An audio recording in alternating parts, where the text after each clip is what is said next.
Pembahasan di siang hari ini kita akan membahas tentang bahaya meninggalkan sholat. Pembahasan sholat adalah pembahasan yang sebenarnya biasa dibahas oleh para asatidz, tetapi karena pentingnya masalah sholat, tidak mengapa kita mengulang-ulang dan mengulas kembali, karena pentingnya permasalahan sholat dalam kehidupan kita sehari-hari.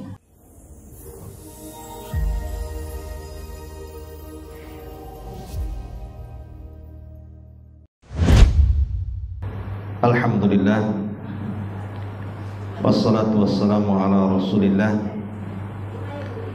wa ala alihi wa sahbihi wa mawalah, wa la hawla wa la quwata illa billahi wa ba'd. Alhamdulillah, segala puja dan puji hanya milik Allah subhanahu wa ta'ala. Salawat dan juga salam kita hadiahkan pada Rasul kita Nabi besar Muhammad sallallahu alaihi wa ala alihi wasallam. Pembahasan di siang hari ini kita akan membahas tentang bahaya meninggalkan sholat. Pembahasan sholat adalah pembahasan yang sebenarnya biasa dibahas oleh para asatidz, tetapi karena pentingnya masalah sholat,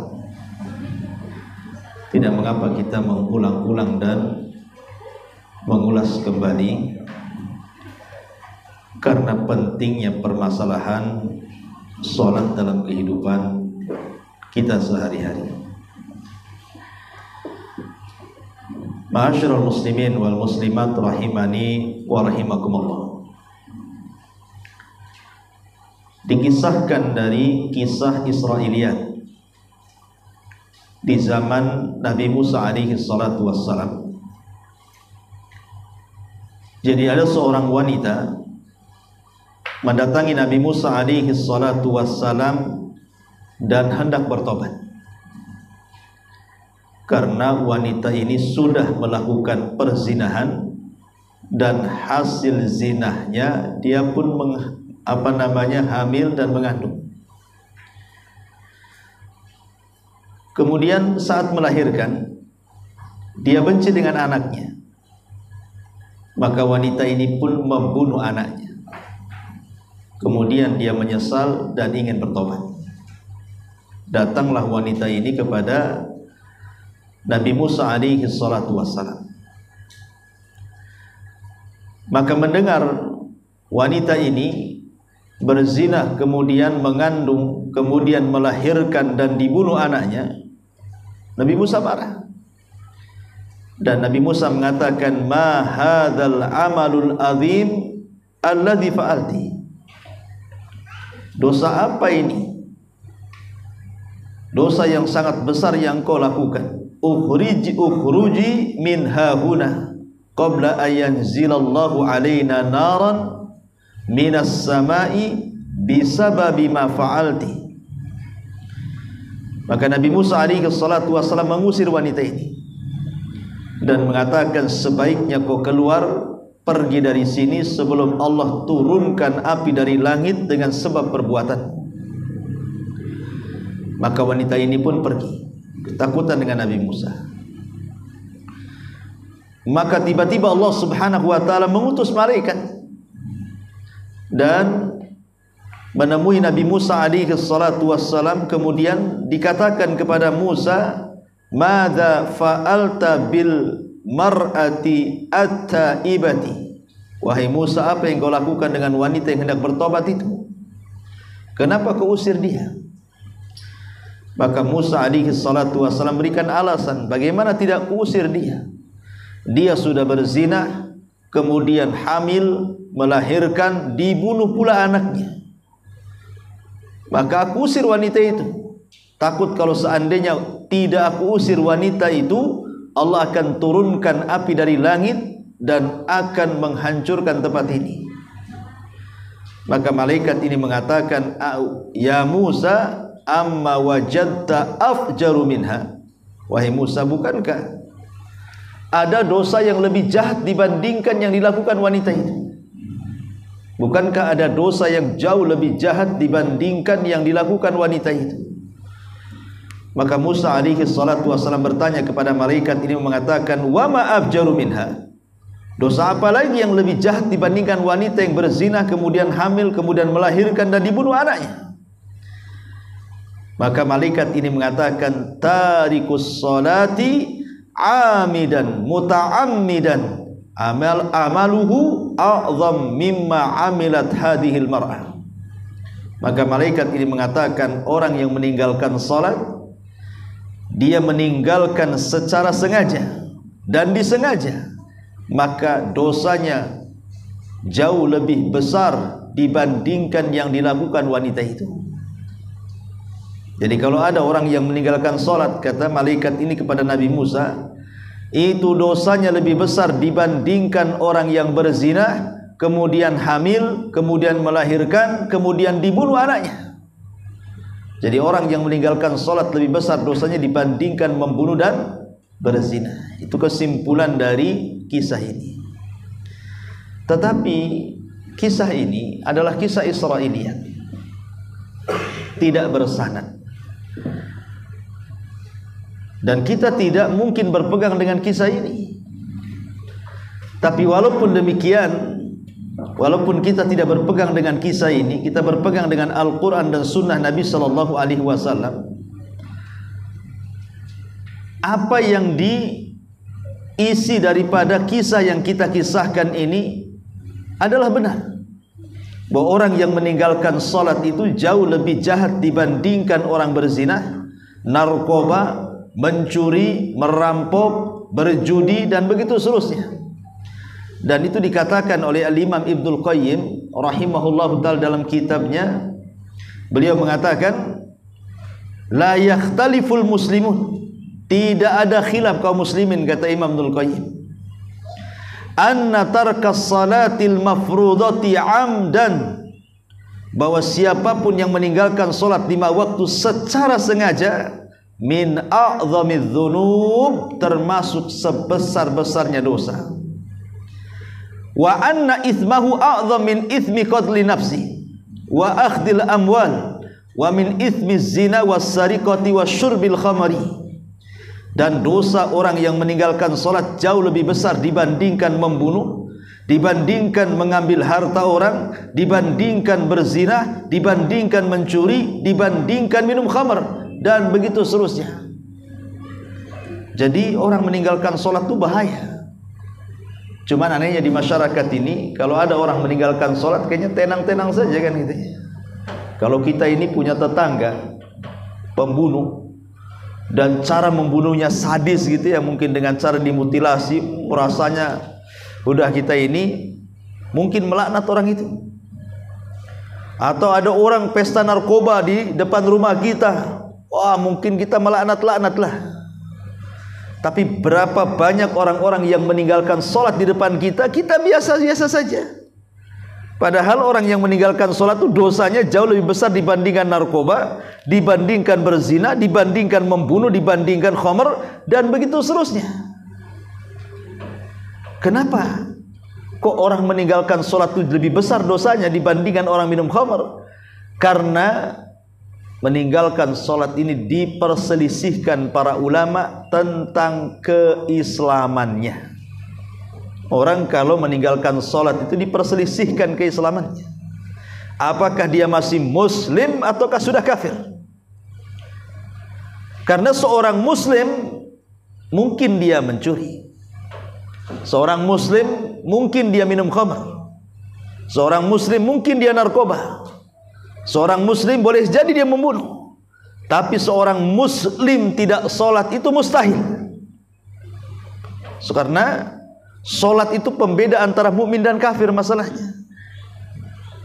Kalau orang minum khamar dan dia tidak yakin bahwa khamar, dia masih yakin khamar itu halal, dia narkoba, dia masih yakin bahwa khamar itu haram, atau dia mengkonsumsi narkoba, dia yakin narkoba itu haram, atau mungkin dia berjudi, dia yakin judi itu haram, tidak menjadikan Islamnya lepas selama dia tidak meninggalkan sholat gitu ya.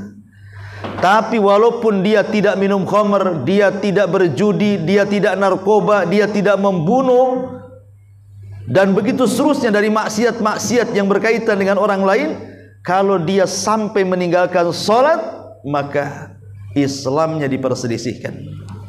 Apakah dia seorang muslim ataukah orang kafir?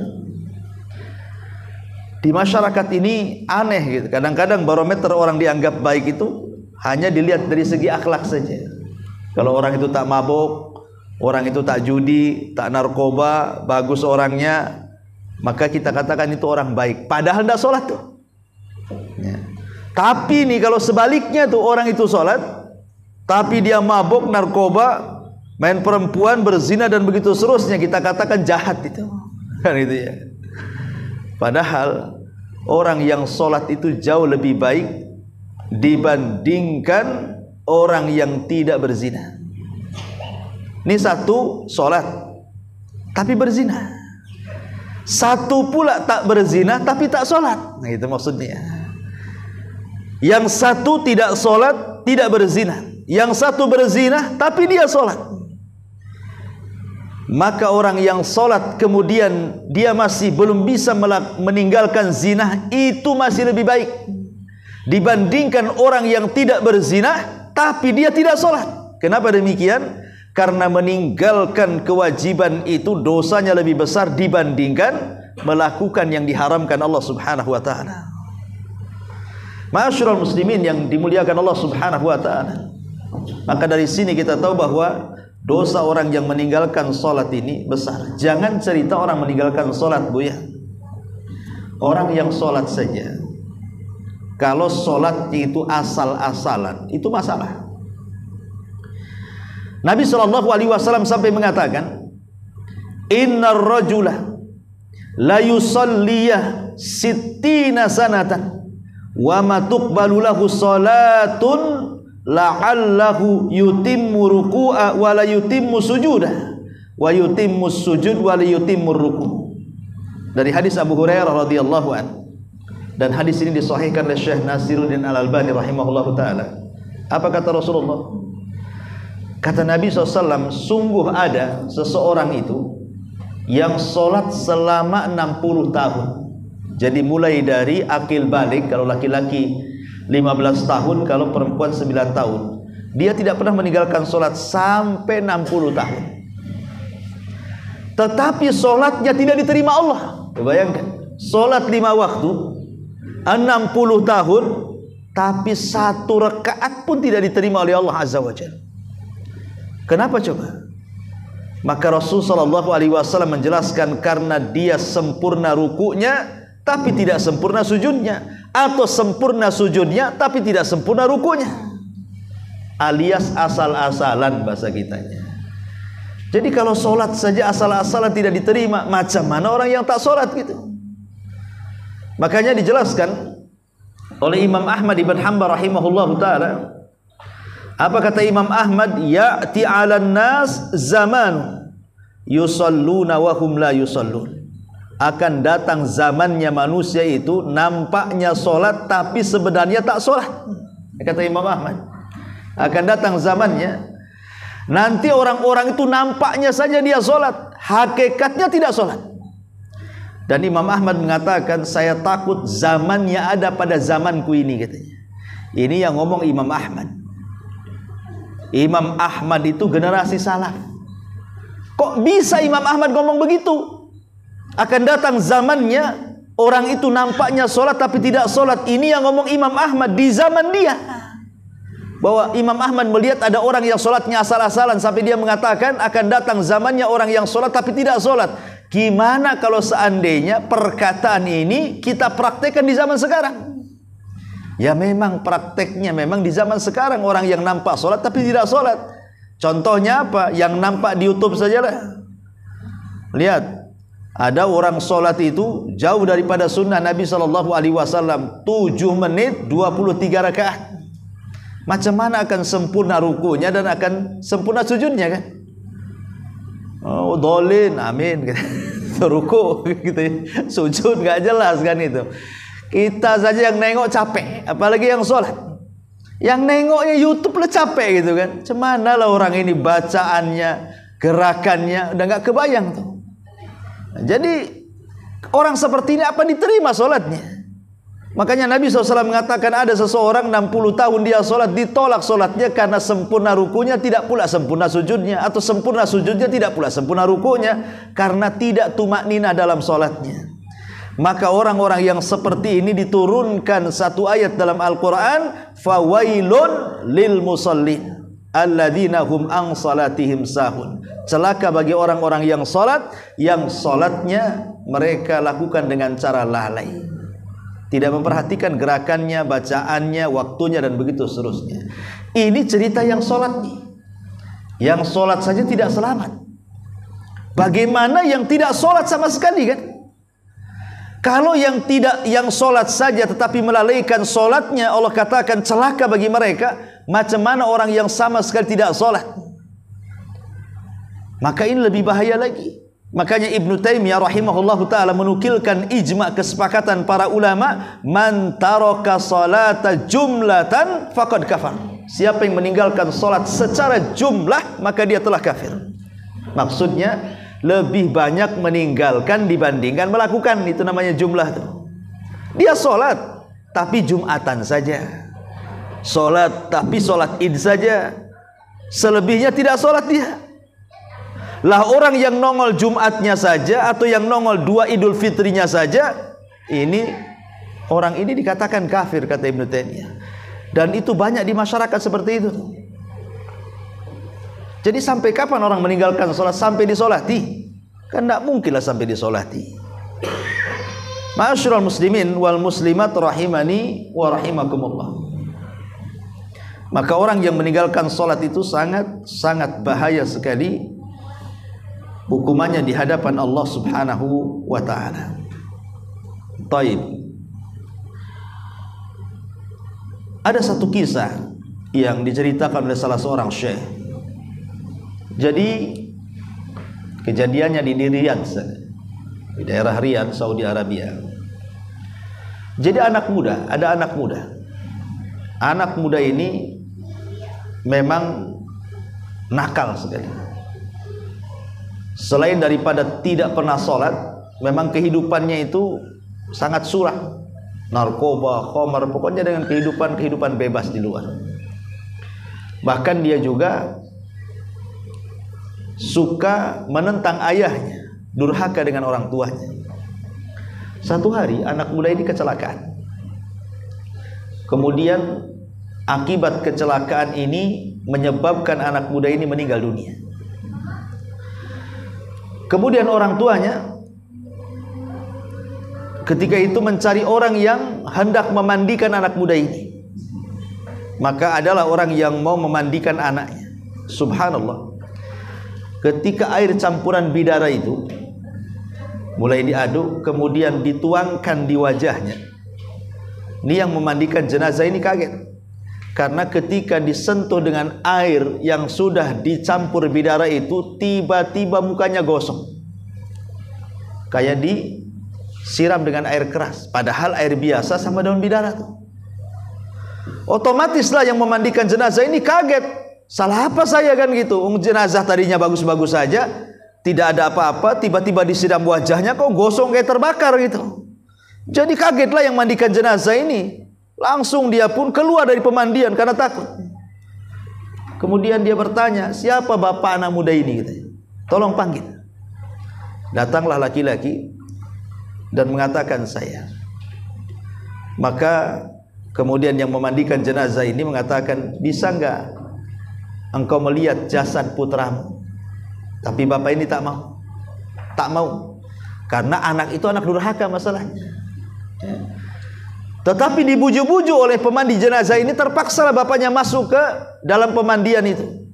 Nampaknya badannya putih, tapi ketika melihat wajahnya hitam kelam. Apa kata bapak? Bapaknya anak muda ini, la'anallahu bika fid dunya wal akhir. Semoga Allah melaknat kamu nak di dunia dan di akhirat, katanya. Lah yang mandikan jenazah ini heran, kok bisa bapak mengatakan seperti itu kepada anaknya? Bukan didoakan anaknya sudah mati, didoakan baik, masuk surga, tidak, malah doanya doa laknat. Semoga Allah melaknat kamu di dunia dan di akhirat, katanya. Maka yang mandikan jenazah ini berkata kepada bapak ini, istighfar, istighfar, tak boleh engkau mendoakan buruk pada anakmu ini.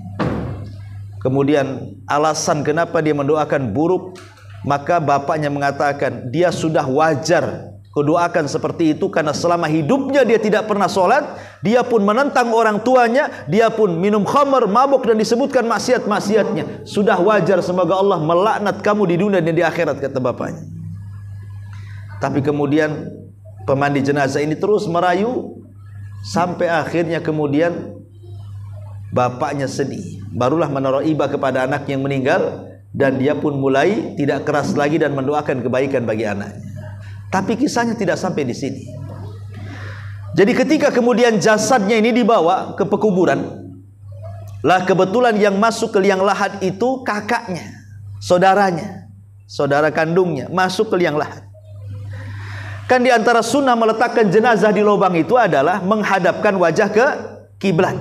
Itu di antara sunnahnya, kan? Kalau kita meletakkan jenazah di kuburan, maka wajah itu diarahkan ke kiblat. Subhanallah. Setiap saudaranya ini mengarahkan wajahnya anak muda ini ke arah kiblat, tiba-tiba lehernya berputar sendiri. Tidak mau dia mengarah ke kiblat. Mukanya itu membelakangi kiblat terus. Kemudian diputar lagi sama saudaranya, mutar lagi kepalanya, mutar sendiri. Takutlah jadinya. Orang sudah mati kok bisa mutar-mutar itu lehernya tuh. Akhirnya terperanjatlah saudaranya naik ke atas kuburan. Kemudian dia mulai menghubungi salah seorang ulama, ya, menceritakan kisah ini dan apa yang harus dilakukan. Kata ulama yang dihubunginya berfatwa, dah kalau memang wajahnya tidak bisa diarahkan ke kiblat dan dia malah bukan tidak mengarah ke kiblat tapi membelakangi kiblat, ya sudah dikuburkan seperti itu saja, katanya. Akhirnya pun dikuburkan mayat itu seperti itu. Wajahnya tidak mau menghadap kiblat, naudzubillah, karena semasa hidupnya tidak sholat. Semasa hidupnya tidak pernah sholat anak muda ini.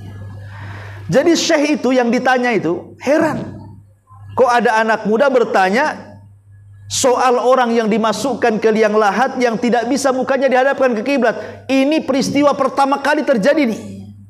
Jadi syekh ini yang diminta fatwanya heran, kok bisa? Kok ada orang yang sudah mati kok bisa bergerak sendiri gitu? Maka saudaranya mengatakan, iya syekh, saya itu tidak tahu juga kok bisa terjadi seperti itu. Tetapi masalahnya memang saudaraku tidak pernah melakukan sholat. Kata syekh, oh boleh jadi itu penyebabnya. Ketika dia benci menghadap kiblat, maka Allah tidak redha saat kematiannya wajahnya menghadap kiblat. Allah putarkan. Ya.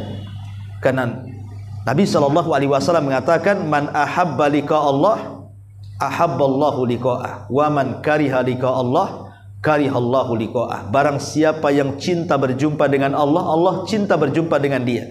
Tapi siapa yang benci berjumpa dengan Allah, Allah pun akan benci berjumpa dengan dia. Orang yang tidak pernah berjumpa dengan Allah dalam sholatnya, karena kan sholat itu kan perjumpaan kita dengan Allah. Sebagaimana Allah Subhanahu wa ta'ala berfirman, wa innaha lakabiratun illa alal khashiin alladzina yadhunnuna annahum mulaqu rabbihim. Sesungguhnya sholat itu berat kecuali orang-orang yang khusyuk. Siapa orang yang khusyuk? Orang-orang yang dalam yakin dalam sholatnya dia sedang berjumpa dengan Rabb mereka. Maka orang-orang yang sholat itu hakikatnya sedang berjumpa dengan Allah Azza wa Jalla. Makanya saat wafatnya, maka dia akan dihadapkan ke kiblat sebagaimana kesukaannya saat dia masih hidup. Tapi anak muda ini tidak suka dia sholat, benci dengan sholat, benci dengan kiblat. Maka sudah sewajarnya Allah kemudian balikkan mukanya membelakangi kiblat, naudzubillah. Nih bagaimana siksaan orang yang meninggalkan sholat itu, sudah mendapatkan siksaan di dunia itu sebelum akhirat. Bahkan orang yang meninggalkan sholat ini adalah salah satu penyebab dihilangkan cahaya pada wajah-wajah kita pada hari kiamat. Padahal cahaya itu sangat berhajat untuk kita pada hari kiamat, karena hari kiamat itu gelap gulita masalahnya. Kita berhajat kepada cahaya. Nabi SAW mengatakan dalam sebuah hadis, "Man hafadhu 'alaiha kanat lahu nuran wa burhanan wa najatan yaumal qiyamah wa man lam yuhafid 'alaiha lam yakun lahu nurun wala burhanun wala najatun wa khusyira yaumal qiyamah ma'a fir'auna wa haman wa qarun wa ubay ibn khalafin." Apa kata Nabi SAW? Barang siapa yang menjaga 5 waktu salat, maka Allah akan berikan cahaya bukti keselamatan kelak pada hari kiamat. Tetapi orang-orang yang mereka tidak menjaga solat di dunia, maka mereka akan dicabut cahayanya, dicabut keselamatannya, dan dicabut bukti-buktinya ketika menghadap Allah Subhanahu wa taala, dan akan dikumpulkan pada hari kiamat bersama Fir'aun, bersama Haman, bersama Qarun, bersama Ubay bin Khalaf. Lihat bagaimana ancaman dari Nabi SAW, ngeri ya, karena cahaya kita akan dicabut. Yang kedua, kita satu neraka dengan Qarun, satu neraka dengan Haman, satu neraka dengan Ubay ibn Khalaf, dan satu neraka dengan Fir'aun. Na'udzubillah. Pertanyaan pun muncul, kenapa yang disebutkan dalam hadis ini hanya 4 tokoh kafir? Pertama Fir'aun, yang kedua Haman, yang ketiga Qarun, dan yang keempat Ubay ibn Khalaf. Ini kan semuanya kafir nih. Kenapa itu yang disebut? Alasannya pertama, kenapa yang pertama disebut Fir'aun? Karena yang menyebabkan orang malas sholat itu adalah kekuasaan. Orang kalau sudah jadi bupati, jadi gubernur, jadi menteri, anggota dewan, presiden, dan begitu seterusnya, orang kalau sibuk dengan jabatan, maka akan dilalaikan dari sholat. Makanya dikumpulkan bersama Fir'aun, ataupun dikumpulkan bersama Haman. Haman itu siapa? Haman itu Perdana Menteri Fir'aun. Dan kita tahu bahwa menteri-menteri yang menyokong presiden tentu mereka akan mempertahankan posisi, jangan sampai turun dari posisi mereka, kan gitu. Lah ketika mereka menjadi para penjilat penguasa, kemudian mereka takut posisinya digeser, disitulah mulai orang itu meninggalkan sholat, karena akan sibuk memikirkan itu saja. Kemudian juga Rasulullah SAW berbicara tentang Qarun. Maksudnya adalah isyarat kepada harta, karena Qarun itu kan identik dengan harta. Kalau cerita Qarun pasti cerita harta. Lah salah satu penyebab orang meninggalkan sholat atau lalai dari sholat itu adalah harta. Adapun bicara tentang Ubay ibn Khalaf, Ubay ibn Khalaf ini seorang pedagang. Pedagang yang kesana kemari itu, karena di antara orang yang lalai sholat itu adalah ketika sibuk dengan dunia perniagaan. Maka disebutkan 4 orang ini, Qarun, Haman, Fir'aun, dan Ubay ibn Khalaf. Ma'asyiral muslimin wal muslimat rahimani wa rahimakumullah. Kita tahu bahwa sholat ini diwajibkan berbeda dengan ibadah yang lainnya. Kalau puasa, kemudian zakat, kemudian haji, itu kan disyariatkan di bumi. Tapi sholat ini disyariatkan di langit. Jadi Nabi SAW diundang oleh Allah sampai menembus 7 lapis langit sana, sampai ke Sidratil Muntaha. Kemudian disyariatkan sholat 5 waktu. Jadi dari segi pensyariatannya aja berbeda. Dan Nabi SAW betul-betul mempraktikkan sholat. Rasul ini selain daripada 17 rakaat sholat wajib, ditambah dengan sholat malam berapa? 11 rakaat. Ditambah dengan 12 rakaat rawatib, berarti dalam satu hari semalam Rasul berapa kali sholat? 40 rakaat, ya kan?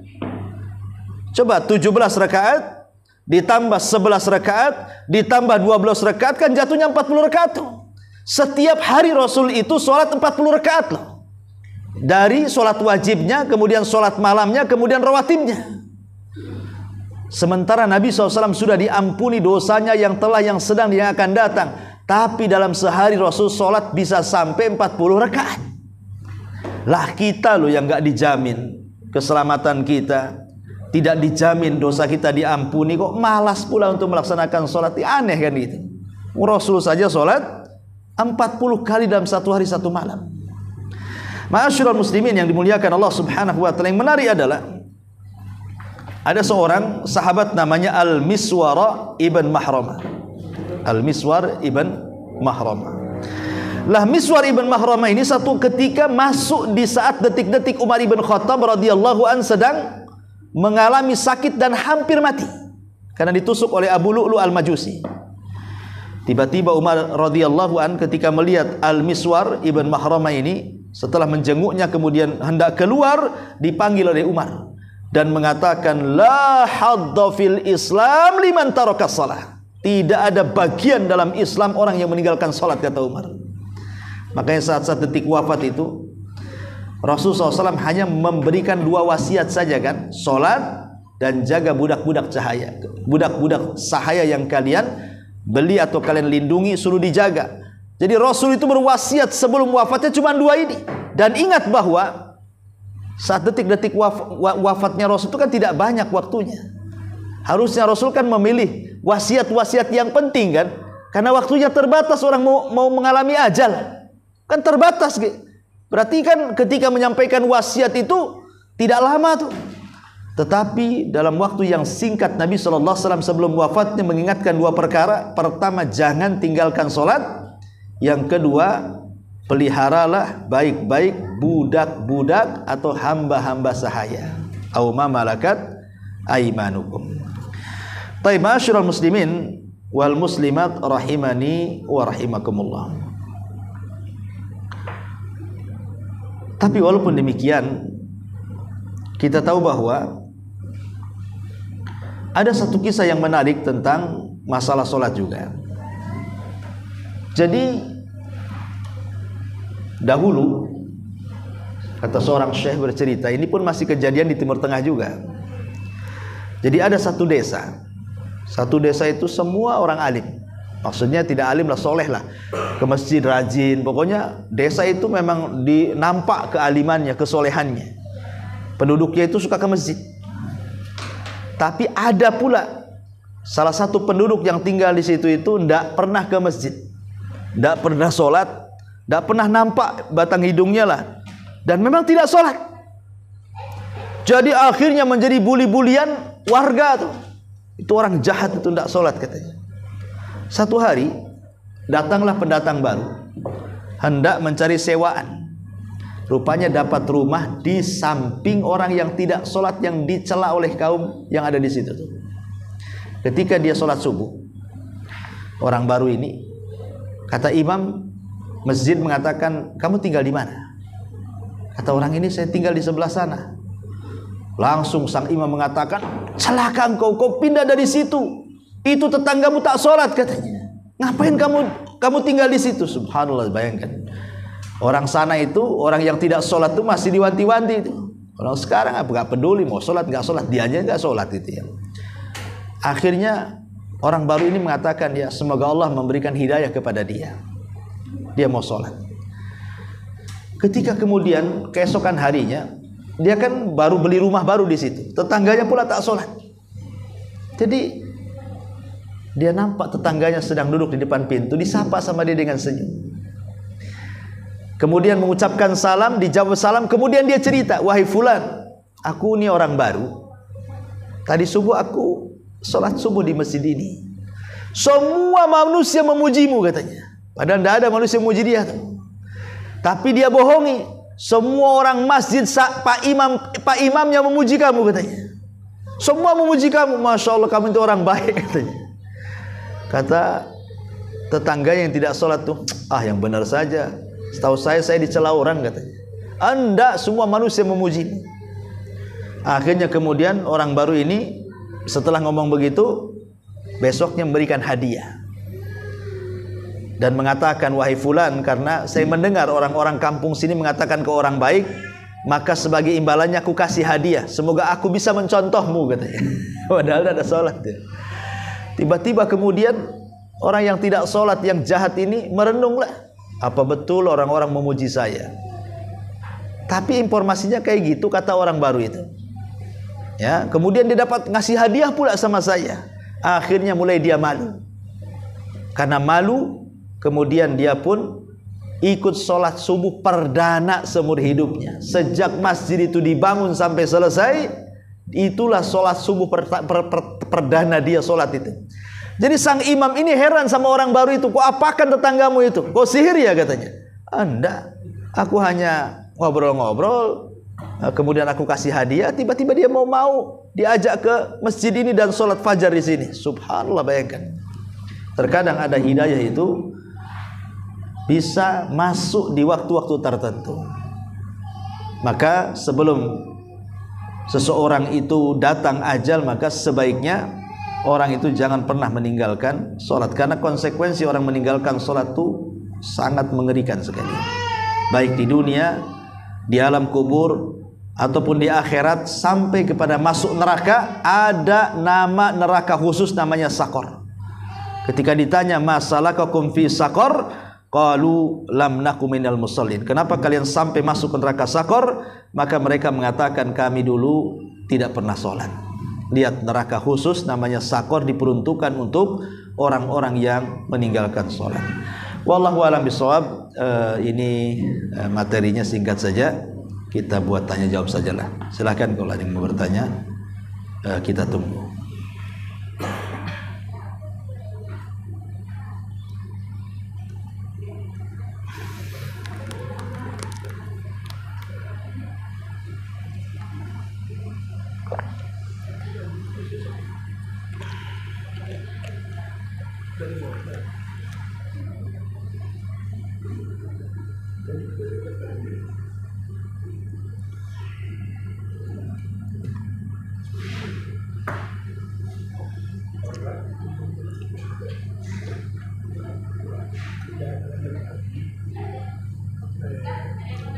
Iya, silakan.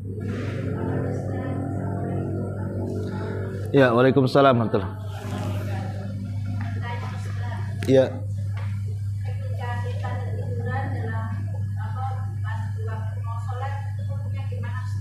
Ketiduran? Tidur waktu sholat?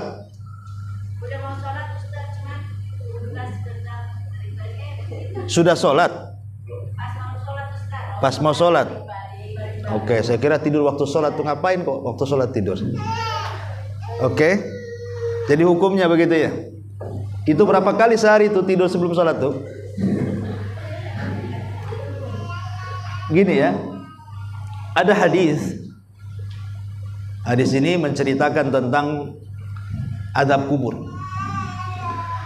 Jadi satu hari Nabi SAW tertidur, kemudian dia bermimpi. Dalam mimpinya datang dua malaikat membawa Nabi.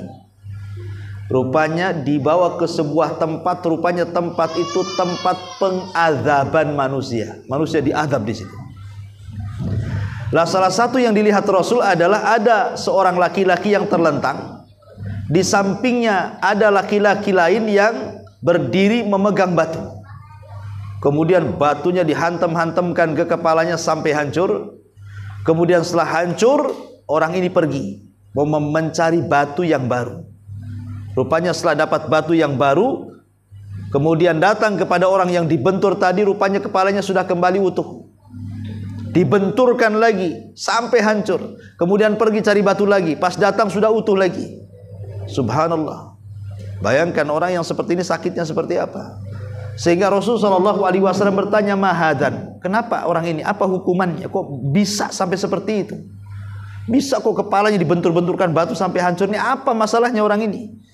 Maka malaikat ini mengatakan, dia adalah orang yang ketika datang waktu sholat, kemudian dia tertidur. Sengaja dia tidur ketika datang waktu sholat. Kalau sekali dua kali tidak masalah lah, mungkin karena ngantuk, capek gitu ya kan. Dia harus tidur dulu. Tapi kalau sudah menjadi kebiasaan, dia nggak peduli dengan sholat asar, sholat duhur, sholat maghrib, udahlah pokoknya tidur kayak bangkai. Tidur jam 1, bangun jam 1 malam. Jadi 1 ke 1 tuh. Gimana tuh kan? Ya. Dan itu sudah pernah kan dilakukannya. Aduh, Harusnya kan menyesal. Nggak mau tidur lagi, nanti kayak kemarin saya bangun jam 1. Kan harusnya seperti itu kan, menyesal dia. Ini nggak diulang lagi, tidur lagi jam 1, bangun pula jam 4. Oh, lebih parah lagi kan. Ini orang yang seperti inilah yang mendapatkan azab kubur tadi. Tapi kalau tadi pertanyaannya, bagaimana kalau orang tertidur? Ya, namanya tidur itu kan bukan kehendak kita. Ya, orang tertidur ini kadang-kadang kita berusaha untuk tidak tidur, tidur juga kalau ngantuk sekali kan. Artinya tidur itu memaksa kita untuk tidur. Kalau sekali-kali karena kelelahan, kecapean, saya kira tidak ada masalah. Tapi kalau jadi kebiasaan, mau sholat tidur, mau sholat tidur, itulah yang dimaksudkan hadis ini, bahwa orang itu akan diazab dalam kuburannya seperti azab yang disabdakan Nabi sallallahu alaihi wasallam. Wallahu a'lam.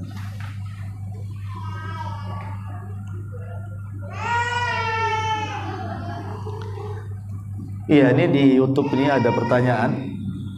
Ustadz, bolehkah sholat memakai pakaian basah karena kehujanan? Ya, kalau seandainya ada pakaian kering ya gantilah. Karena bagaimanapun dalam sholat itu kan perlu kehusyuan, perlu tumanina, khusyuk. Kalau orang bajunya basah kan risih gitu ya, apalagi lagi dingin, demam, makin risih. Ya kalau ada baju yang bersih, yang kering, ya sebaiknya diganti. Tapi kalau tidak ada, karena mungkin pas mau renang tiba-tiba sudah renang tak bawa pakaian salin, terpaksalah akhirnya dia pakai pakaian yang basah. Secara hukum ya tidak ada masalah, sah-sah. Ya karena bukan penghalang sholat harus kering kan gitu ya pakaian itu. Tidak, pembatal sholat itu bukan masalah pakaian. Makanya kalau seandainya dia sholat dalam kondisi pakaian basah, sah-sah, asal jangan kencing dan berak di celana aja. Kalau kencing di celana ya tidak boleh lah, berarti dia bawa najis di celananya. Tapi kalau bersih semuanya, ada masalah apa? Cuma hanya basah saja, air kan tidak najis, maka dibolehkan. Wallahu a'lam.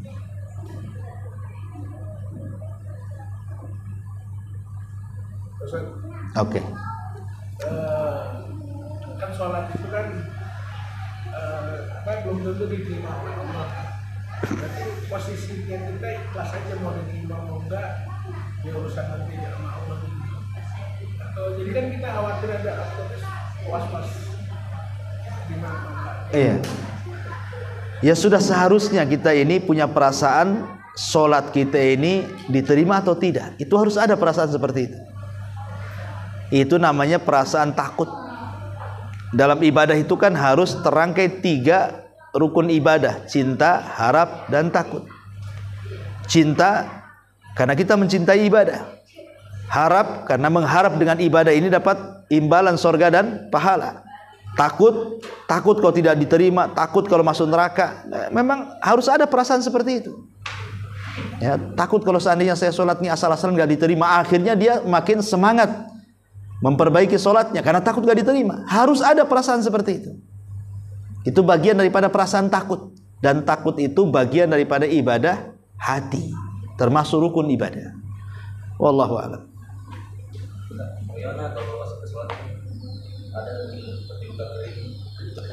Pas sholat itu ada kita kalau ini belum tidak pas tiba karena sengaja tidak sesuatu atau sholat sudah keluar darah. Pas sholat kentut ya, ada luka. Pas sholat nggak sengaja tergores. Oh, apakah darah yang keluar saat sholat itu membatalkan sholat? Mungkin begitu pertanyaannya kan? Ya enggak. Sahabat itu ketika jihad mereka sholat. Ada seorang sahabat itu ketika dia menjaga kaum muslimin dalam perbatasan, dia sholat, rupanya kena panah, tapi dia sedang sholat, dia tidak batalkan sholatnya sampai darah bercucuran, kemudian tidak terasa kebanyakan darah, baru dia tumbang pingsan karena kehabisan darah, tapi dia tidak batalkan sholatnya. Ataupun Umar ibn Khattab ketika ditusuk oleh Abu Lulu, ya kan dia tidak batalkan sholatnya, cuman dia tumbang karena kehabisan darah. Dan para sahabat yang berjihad di lapangan, susah mereka kalau umpamanya harus sholat tanpa ada setetes darah pun, baik darah kita atau darah orang umpamanya. Kan ini susah. Kan zaman itu kan jihad berhadapan masalahnya. Jadi itu bukan pembatal sholat. Wallahu a'lam, tidak ada masalah. Umpamanya antum sholat atau ada nyamuk. Nah, nyamuk kan nyedot darah juga. Kemudian tepuk aja kita tempeleng nyamuk tuh. Rupanya pecah darahnya di mana-mana kan itu. Sah sholatnya, sah. Batal tidak, sah sholatnya. Wallahu a'lam.